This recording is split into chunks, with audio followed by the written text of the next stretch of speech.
So we're gonna be talking about two topics. One is scientific commercialization. So how do you take scientific discovery and turn that into a commercial entity? And then two, nanofibers, but also in the context of clean or cultivated meat. So that is growing, real meat or animal products without the actual animals. And so we have two people at the forefront. Thank you. Where is Tim? Do they get to see Tim, or does he appear anywhere? We can see it there, but... You see him? No, you don't see him. We see him. Tim, can you see us? I don't know if we can get Tim. There he is. There. Beautiful. Great. Thanks. So first, maybe I'll just introduce myself mainly to show how long the introduction should be. So I'm Seth Bannon. I'm a founding partner at 50 Years, VC fund based in San Francisco. We back companies that are deep tech companies, so that are really hard to build, that can make $1 billion a year in revenue if things go well, so make a lot of money, and that can solve fundamental societal problems, do a lot of good. And we back teams at the pre-seed and seed stage. Do you want to introduce yourself? My name is Marian. I'm the co-founder and COO of Gelatex, and we are a materials technology company based here in Estonia. And we make a material that gives texture for cell-cultured meat. And our technology is based on our own proprietary nanofiber production technology that we invented actually in the beginning because of our own needs, but then realized that the problem of scaling up nanofiber production is actually in many industries, and we can reduce the costs of nanofibers remarkably. Emotional damage! What happened now? Pumping everyone up. All right. But yeah, basically, cell-cultured meat is our main focus, but our technology actually is applicable also in various other industries, like in wound care, filtration, energy storage. Great. And Tim, you want to introduce yourself? I am a senior scientist at AVANT Meats, which is a cultivated meat, fish meat company based in Hong Kong with a pilot plant located in Singapore. I am the bioreactor design lead at AVANT, and we actually work together with Gelatex in showing that their technology and that nanofibers can be used for fish meat cultivation. Cool. So I guess first let's talk about the why here. Why would we want to cultivate meat? We've got a bunch of fish that we can pull out of the ocean and cook. We've got cows and chickens and pigs.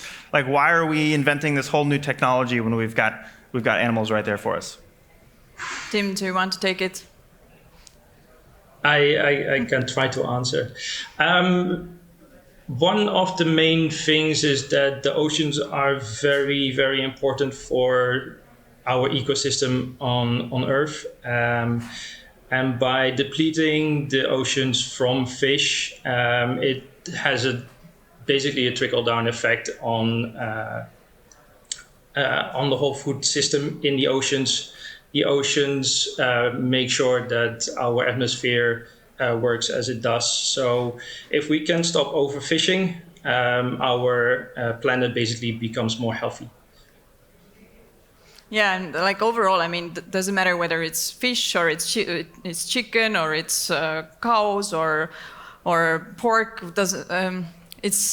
I mean, for me, like, it's the kind of what I really love the most about cell-cultured meat is that we have produced meat in the same way already for 10,000 years or more, and there have been like different kinds of ways how to let's put more antibiotics or let's put some growth hormones so that it would grow faster But why not, completely change the way how we produce meat? Because we don't, this is one of the things that already Churchill said about 100 years ago, that one day, we should make meat so that we only grow the breast of the chicken, right? We don't need the rest of the chicken. And I think that's actually what I really love the most, that it's more ethical, it's more sustainable, it's better for our our Earth. Also, 70% of the antibiotics in the world right now go for raising animals. And so it's also a much healthy way. Yeah. If I can add one thing. Of course. Food scarcity is also a big problem. And in this way, by developing a technology that can add to our food chain, we can actually distribute food over all continents. And I think this will address much larger issues. Yeah, it's pretty wild. You know, I think the stat I heard is 4,000 years ago in Mesopotamia. It was the first time we sort of domesticated goats. But the fundamental technology of how we make meat hasn't changed in at least 4,000 years, right? 4,000 years ago, they would breed animals so that they would give birth to new animals. They would feed and tend to those animals. And then once they grew up, they would kill them and cut out the meat and cook it up and eat it.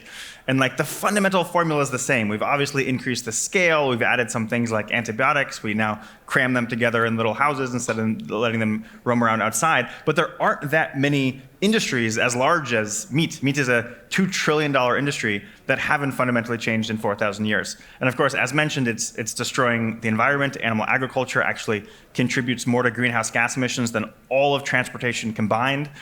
It's really bad for health. The World Health Organization declared red meat a type 2 carcinogen. It's particularly nasty for animals, and it's destroying habitats like our oceans. So is it possible to grow meat that's as tasty and affordable as meat you can get from animals, but without animals? Yes, definitely. It has been done already. But I think the challenge in the industry really is to bring down the cost. I mean, the first burger that was made, the price was $300,000, I think. That better have been a tasty burger. But there are already really promising examples and technologies that enable to bring the cost down. And what sorts of meats have people shown that they can grow so far? Sorry? What sorts of meats have people shown they can grow using biology so far? Different kind of. I don't know, like exactly, Tim, like what kind of fish have you done? But I mean, there have been already tasting experiments with chicken, for instance, where like famous chefs, they didn't recognize the lab-grown lab-grown. In that case, it was lab-grown, I guess. Although I don't like the term. But basically, that it didn't recognize that cell culture chicken from real, like animal chicken. So yeah. Well, I know there's at least a company called Upside Foods in our portfolio that's done chicken, pork, and duck.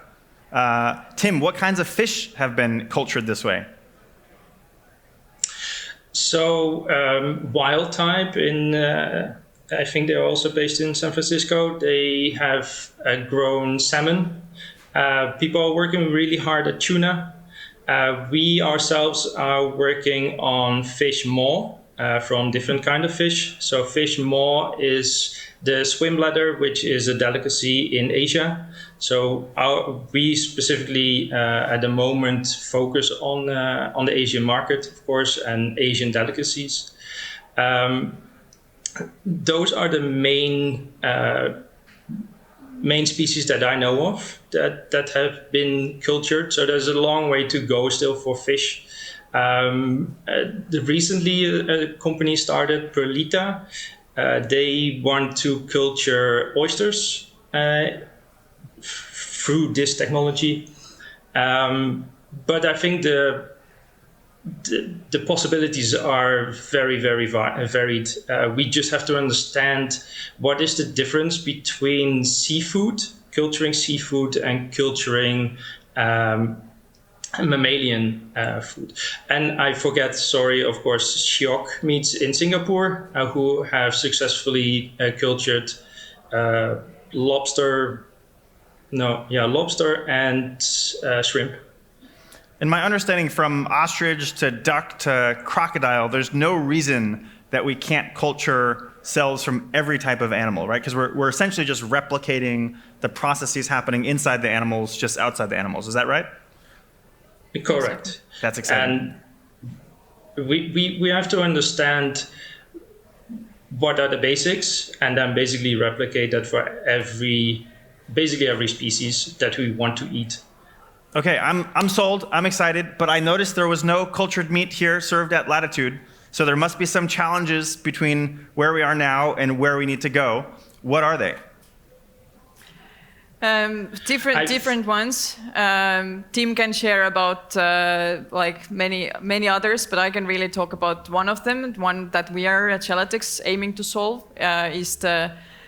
is giving the right texture for the meat, because basically if you're just growing the cells in a bioreactor, then as a result you get like a bunch of cells, right? But it would be kind of like a pate or something that doesn't have really a texture of the meat the way how we know meat, and for that special materials are needed. And we make basically a nanofibrous, it's called a scaffold, material that mimics the extracellular matrix, which is basically the non-cellular component in the tissue, and our material really mimics that and enables the cells to start to like differentiate and form a building blocks of a muscle tissue. So essentially, a pate or ground meat's kind of easy because you just let the cells grow however they want. But if you want a steak or a chicken breast, they need something to grab onto to actually give them a structure. Exactly. That's what you're working on. And why is that a hard problem? This kind of materials, I mean, nanofibers actually have been used in tissue engineering already for a long time. So it has already proven itself, but in like more like medical applications or like drug research, something like that. But the challenge really is to make materials that first are edible, so they would be okay for cultured meat, and secondly, something that is cost effective and scalable, because eventually, if we want cultured meat to succeed, these kind of technologies need to be really like cost effective, and the price needs to be reasonable, right? And technologies to produce this kind of materials so far just were too slow and too expensive. So. Cool. Okay, so the extracellular matrix, or in layman's words, the structure, that's a hard problem. Tim, what are the other hard problems? Why are we not eating it here today at Latitude? Because I think we don't understand a couple key components of the biology. First of all, is how can we put the exercise in the tissue? Our muscles are trained to do the thing that they do. They make us move. But for this, we flex our joints, our arms and our legs. When a goat walks around, jumps around, or any animal, when they do their exercise, that we cannot really replicate. And I think this is one of the basics for structure and for taste.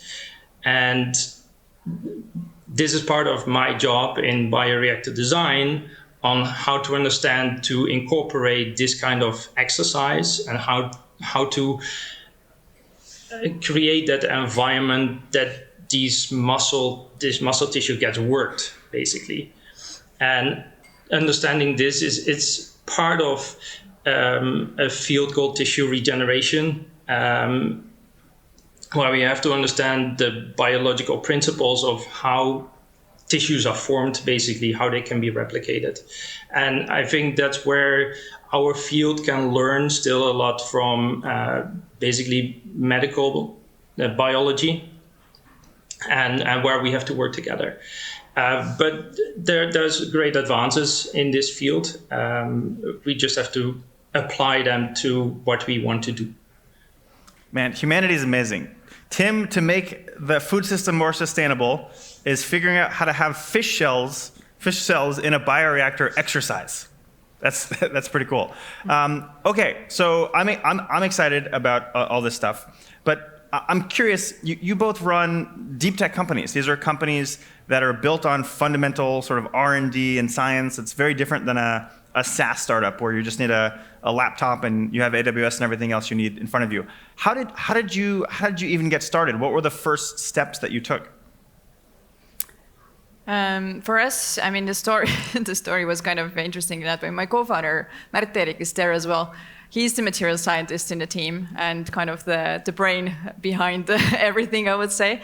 My background is in textile and clothing technology, actually. And when we got started with Gelatex, I was doing my MBA in the University of Tartu here in Estonia, and Mart-Erik was studying material science.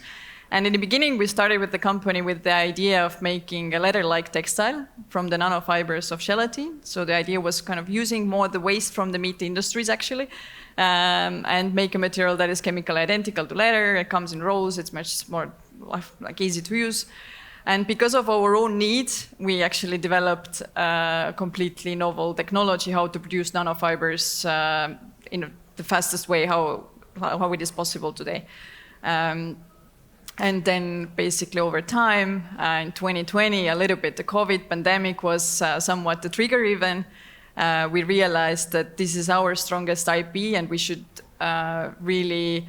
we are actually able to really disrupt many industries, cultured meat being one of them, but also wound care, filtration, other ones, if we really focus on making and developing and producing these nanofibrous materials with our technology. So basically, in order to solve your own problem in tissue engineering, you created this new technology, and then you realized, wait a minute, everyone else working in tissue engineering might also need this technology, so maybe that should be the thing.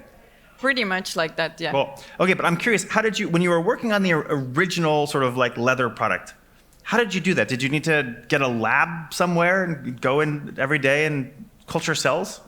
It was not cell-cultured product. It was not actually tissue engineered. It was, we used the nanofibrous material as a, it basically we like use different kind of treatment methods to make the... Cool, and was that in a garage somewhere? Did you have a workshop? How does that work? It started a little bit with the university, different projects, grants, and then in some point we actually had a garage, yes, in Tallinn. Very cool. And so initially you were working in the university. Did you have to take any IP out of the university? The kind of one of the things that we used was published thing, but the thing that we developed and what is our strongest IP now, it was developed already inside the company. So nothing, we're not officially a spin-off. You're lucky. Tim, how did you get started? What were the early days like? The early days are still going on. We're still learning. But for me, it was just the interest in sustainability, contributing to a novel food system. And I was very happy that I got the chance to join AVANT and be on the forefront of technological development.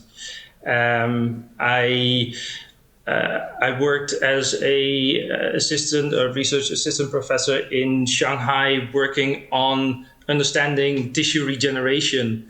And I was like, I can apply this knowledge on cultivated meat. What are the things that you feel investors in particular misunderstand most, either about the field of cellular agriculture or about sort of deep tech startups in general? One thing.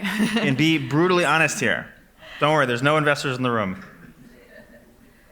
I mean, I think with cell cultured meat, I think one of the issues is that investors, many of them want to see the product immediately. Like you said, why don't we have it already here tasting, right? Then I believe if I see, right? But I think maybe COVID should be kind of one lesson for us that not everything that we don't see, it doesn't mean that it doesn't exist, right? So, I mean, you must have some belief. It is something that is already proven. It just takes some work, and that's why we need your money to actually make it happen, right? If I would take your money when it's everything done, I don't need it anymore. Fair point. Tim, maybe expanding beyond investors, what do you think people in general misunderstand most about cellular agriculture? I think most people think it's fake. It's not real. I have to explain to many people about what I do. It's real meat. It's actual cells. We go back to the building blocks of what a tissue is, and then basically use a bottom-up approach to build new tissues, build new muscle. And that people will not always understand, like, oh, but if it's a cell, it's not living, right? And you have to make them aware that everything we do is a living system, and we just make it bigger. Cool. One of the things also that I have seen is that like kind of common term still is lab-grown meat. And this lab thing is one thing that scares people. But if you think like that, I mean, so many things come out of lab, right? Like food in general, whatever we are eating, it's tested somehow in the beginning, right? So there's no reason to be afraid of that. Actually, we should even kind of like it, because lab is a very clean thing usually. And it's sort of a misnomer, because the meat is not actually grown in a lab. So the initial development happens in a lab, but then it's grown in bioreactors that basically look exactly like a beer brewery, the big sort of steel tanks that you see. And it's a misnomer because, so cereal, every I don't know if you guys eat cereal or muesli or anything like that, almost all of it at some point is initially the flavoring and texture is developed in a lab, but then it's produced somewhere else. But we don't say it's lab-made cereal, right? That's ridiculous. And so though a lot of these foods initially had their origins in a lab, they're not made there. So I want to, quick show of hands. If anyone has any questions, put your hand up. And then if so, then we can do audience questions. Yeah, okay, great. There's a lot of enthusiasm for questions. So maybe first, do we have a microphone? I should have prepared the staff. Yeah, great. Maybe right over here.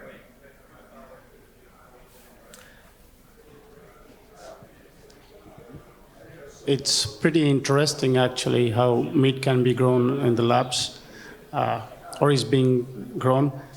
Has it been tested already for human consumption? Yeah. And how safe it is? Maybe Tim, you can share more. I just know that it has been tasted. It's completely fine. It is actually cleaner. It's called, another term in English is clean meat, because it is actually cleaner. Doesn't have like microplastics like fish normally might have. So yes, it is even safer than the meat. And way we know it. I'm sorry, I hope everyone's already eaten, because it's going to get a little gross. But basically, every piece of mammalian meat that you eat has fecal bacteria in it. Every piece. It's unavoidable. It's part of the slaughter process. And this is why if you leave meat out on the counter, out of the refrigerator, and a couple days later you eat it, you will get very sick. It's because the fecal bacteria have had time to grow. And so this is one of the reasons that meat in general is dangerous, right? You have to cook it the right way. Clean meat doesn't have that problem. It's grown in a sterile environment. So you could take a slab of clean meat, you could put it out on your counter, you could leave, you could come back 2 days later, you could eat it raw, and you'd be totally fine, because there's no bacterial contamination like there is in every other type of mammalian meat. This is new information for me as well. To add, Singapore has a regulatory framework already, and Eat Just is selling their chicken product there, and they show that there's basically no bacteria in there. And as an industry, we hope that this regulatory framework is being exported to other countries. I think the FDA should come out soon with their framework. I think in Europe, they are close. I know that in the Netherlands, they just approved that tasting venues can be set up for these kind of products. So hopefully in the next year or two, we see all over the world that these kind of frameworks are set up, and then people can actually see like how safe these products are for consumption. Yeah, the U.S. Food and Drug Administration, which I think about a year and a half ago, after sort of a preliminary examination, said they were very excited to help this come to market, are creating a regulatory framework, and most people expect sometime this year the FDA to give it the thumbs up. So that'll be the sort of like clearest indication that one of the most stringent regulatory bodies has really looked into it and said, yes, this is very safe. Any other questions? All right, way in the back. You were the first hand to go up. Way back there. Once again? Yep, perfect. Sorry, it's going to be a bit similar question, but kind of from a different angle. If I understand right, like it would mean that you are copying one DNA all over and over, right? So basically, kind of, we all eat one cow at the end, let's say in Europe, don't you think that brings problems with like biodiversity? And then if something is able to attach to this one cow very well, doesn't this create more problems? I think this comes down to generating many different types of meat. So we want to diversify the food chain as much as possible in this case too. You are right that if we would develop, as we call it, one cell line, just one type of cell for each meat product, yeah, then we would have a very homogeneous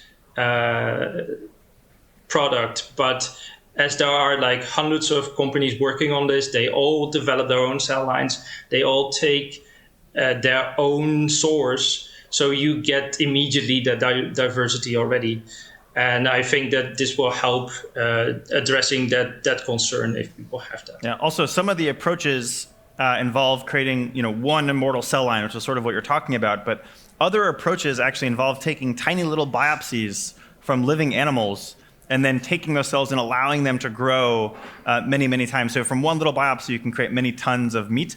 And so you can imagine a future where there's the finest Wagyu cows that are massaged in sake since birth, living happily in a field somewhere, and every now and then a tiny little biopsy is taken, and that meat is then grown into the best steak you can get, and the cow gets to live happily in the field, and this would overcome the concern that you have. I think we have time for one more question. All right, right here.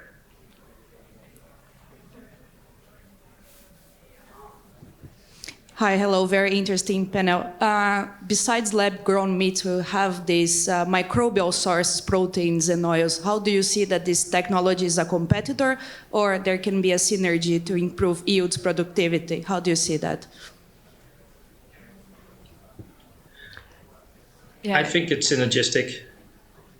Go on. Again, it's about diversifying the food chain, and every individual wants to eat what they like, and the industry can offer that. So as many people as there are, many products will be developed. Yeah, just in our portfolio, we have teams that are using cell culture to make real meats. We've got teams that are fermenting mycelium to make meats. We've got teams that are building the infrastructure for plant-based meat production. And so is there a day at some point in the future where a consumer stands in the aisle and looks at the cell-cultured meat and looks at the mycelium meat and says, oh, this one or that one? Yes, it's possible that someday like a consumer makes a decision between the two, but that would be an amazing future because it would mean that we've moved to a much healthier, much more sustainable, much more ethical food system. So I think almost all the players in this space are in it for the mission, right? And so they would love a future in which they were competing with each other versus right now competing with the sort of traditional animal agriculture and factory farming system. Last question. Imagine that world where we've done it. What's better? What does it look like? I think more greenery, more forests, healthier people, happier people. I can get behind all of that. Tim, what does it look like if we've achieved the mission here? I hope we can give some land back to nature, which means that biodiversity on Earth will go up, and which will make that our air will be more breathable, and we can enjoy life. Cool. Here's to a happier, healthier planet, people, and animals. And thank you two for building that future for us. Can we give a round of applause? Thanks for having us.